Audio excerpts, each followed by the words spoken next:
Hola, family, friends, followers, and fellow peregrinos.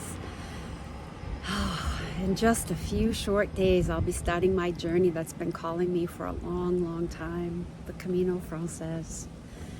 The Camino Frances is one of the most popular caminos and what many people think of when they think of caminos. However, if you look at a map of caminos, you'll see that there are many, many multiple routes throughout all of Europe.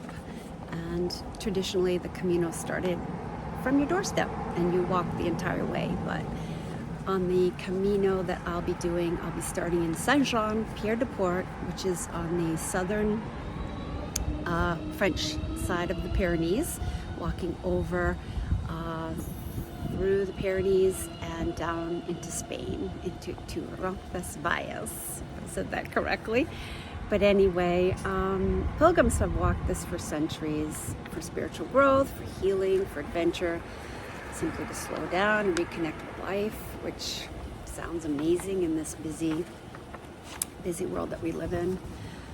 It's known as the Way of St. James because according to tradition, the bones of St. James the Greater are purported to be buried at the Cathedral at Santiago de Compostela. And the story is that after his martyrdom, his body was brought to Galicia, and it was later rediscovered in the 9th century by a shepherd, I believe. That discovery sparked one of the most important pilgrimages in medieval Europe, and it continues today, which is really amazing to have lasted that long. Along the way, I'll be passing through some beautiful Spanish cities. The first big one that most people will recognize is Pamplona. And Pamplona is, of course, where they have the famous running of the bulls, and also some wonderful tapas. And it's pretty popular because Ernest Hemingway liked to hang out there. So Pamplona within the first few days. And then Burgos, which is home to stunning Gothic cathedral and medieval history. Another large city we'll be going through is León, and León is very rich in Roman history and architecture, and that's also where I'll be hitting the third part of the Camino. Many say that the French way, or even any Camino, is split into 3 parts. The first is your body. Your body's adjusting to walking every day and carrying your pack, and just that challenge. And the second, especially on the Camino Frances, is the mind. And that's when you hit the meseta, which is the high plateau, and you basically walk in desolate, some people think, but I'm looking forward to it. Just plains, like a lot of farming there, and you just walk right through. And you're stuck in your mind because there's no distractions on the meseta. And then you hit the Sol, which is pretty much after León, and you're only not that far from Astorga, which is the next big city.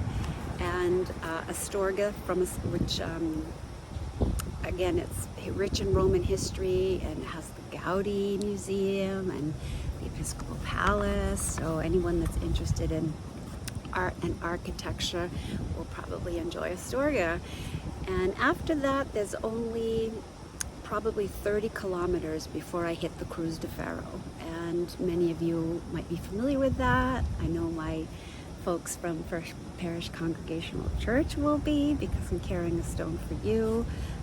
My friends, my special friends, Lori and June and Lindy and Sherry and Audrey, I'll be carrying your stone too. And there's some other stones that I'll be carrying. So yeah, most people carry one, but you know me, go big or go home. So I'm carrying 6. Yeah, every ounce counts, but these ounces are going to count a lot. So after the Cruz de Ferro, that which is the highest point on the Camino, we'll be coming down the mountain and hitting Molina Seca, which I hope to stay at. which is beautiful. And then right after Molina Seca is Ponferrada, and Ponferrada is well known as a Templar stronghold with a absolutely amazing Templar castle that if I hit it right, I'll be able to get a tour of. So fingers crossed on that. So where am I staying?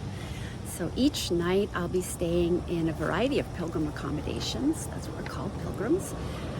And in order to stay in some of the pilgrim accommodations, you need to have a credencial, and you get stamps. 2 stamps every day if you want to get your Compostela, which we'll hear more about that as we go. I'll show you my beautiful credencial as I go along the way. You get all different stamps, they're all different, so it'll be pretty awesome. So pilgrim accommodations are called albergues, and they're really like hostel style. You get a bed, communal area, you know, shared bathroom, the whole 9 yards. Let's see how long I last with that. There's also, and the albergues can be municipal. They're run by the municipalities. They can be donativo, which is for private, mostly by parochial. They're mostly those are donation based. There's private. So there's a whole range of albergues. Some are pilgrim only, some are for anyone. And there's also Casa Royales, there are pensions, and there's also paradors. And if you watch The Way with Martin Sheen, you know in Leon, he splurged for his group to stay at the parador. Pretty luxurious. So if you want to follow along, I will be sharing my experience with you virtually through photos and videos and stories along the trail. From the Pyrenees to the Meseta, to Cruz de Ferro, to Samos. Keep tuned for that. I really want to go to the monastery at Samos. And then through the last 100K from Sarria to Santiago. And I'll bring you along on this transformative journey, and we'll see the difference from Lynn and Saint-Jean, Pierre-de-Port, to Lynn and Santiago de Compostela. So if you've ever wondered about what the Camino is like, or if you just want to follow a journey filled with beauty and challenges and meaning and hopes and dreams and probably a couple of breakdowns and tears, that'll be fun. Just subscribe so that you'll get every new video that I post along the way. I'm hoping to post one every day. That might be a little ambitious because Wi-Fi, that's what they call Wi-Fi. Wi-Fi can be spotty, and I might be exhausted. So just play catch up and just subscribe, and you'll get a little buzz when I've posted something new. So yep, getting a little nervous, getting absolutely excited, and just ready to go. And I'm also, as a side note, the first few days I will be traveling with my little brother Kevin.